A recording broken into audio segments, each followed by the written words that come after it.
Hey, what's going on guys, it's Rich and welcome to a Diamond SVU sniper rifle showcase video on my channel. Now I've already done the other sniper rifles, so the Diamond XPR, the Ballista and the DSR I think I said, I don't know, but the other three sniper rifles, there'll be links to those videos in the description if you are interested in learning anything about them or some tips for using them. There'll be links in the description for you to check out. So before this video properly gets into it, I just want to say if you're watching in anything but 720p in this video, I highly suggest that you up your resolution, assuming that your internet allows you to. If not, it's fine. It's just that I put a lot of effort into improving the effects and the quality of this video, and it just looks 10 times better in 720p because YouTube kind of butchers the lower resolution. So there is just a word of advice for you. So moving on, let's get into the tips and the tricks of the video.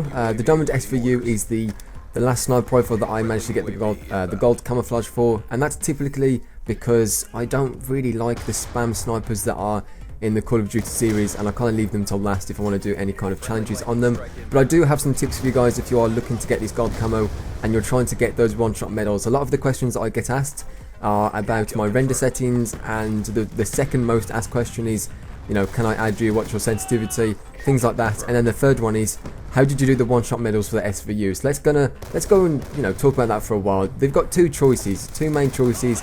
You can either go into a core setting, or ground war is my choice because there's just more people to hit and it's easy to get the challenges faster that way. Or you can go into hardcore and use a slightly different setup, and you get one-shot medals every single time. So let's talk about core for a second. If you're playing core or ground war, this is the class loadout that you're going to want. And there's going to be some aspects of the class that you're thinking, why have you got that? Why have you got a crossbow? Why have you got a tomahawk? You can personalize these however you want. This is just my recommended class. The reason I've got a crossbow as opposed to a pistol secondary, which is what I typically like as my backup weapon on a sniping class, is because if you're getting the diamond camouflage for the snipers, chances are you want to get them for the crossbows and every other weapon as well eventually. So you may as well work on two at once. So, you know, the pistols aren't really a necessary thing for the SVU because of its spammability, and I'm not sure if that's a word. If not, I've just created one in this video, which is pretty cool. That's a claim to fame right there, spammability.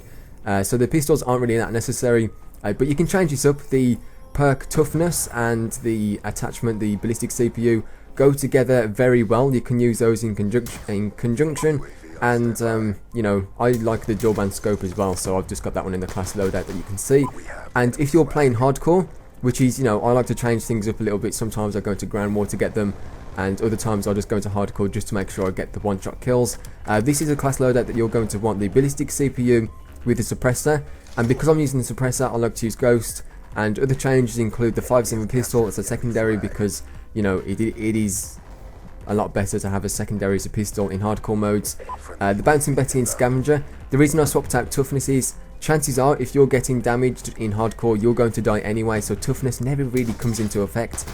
So I would swap that out with Scavenger, and the Bouncing Betties just help to defend the flag when you're not over there, because we all know how, you know, touch and go teammates can be in terms of skill. So this second clip, by the way, was a pretty cool one in the fact that I managed to get, you know, 2 EMP streaks. I think I got 15 one-shot medals with the SVU in this streak alone, so that's about 8% of what you need out of the 250. And look how this streak comes to an end here in a second. It's just absolutely ridiculous. Let's watch this. Okay, I tried to kill that guy. I got the ladders, catch one guy at the top unaware. You think, oh, that's great, you know, you've got your VSAT up, you've got your EMP up, it's going to be a good time, you're going to get a load of kills. What did I just die to? A teammate's hunter killer drone killed me.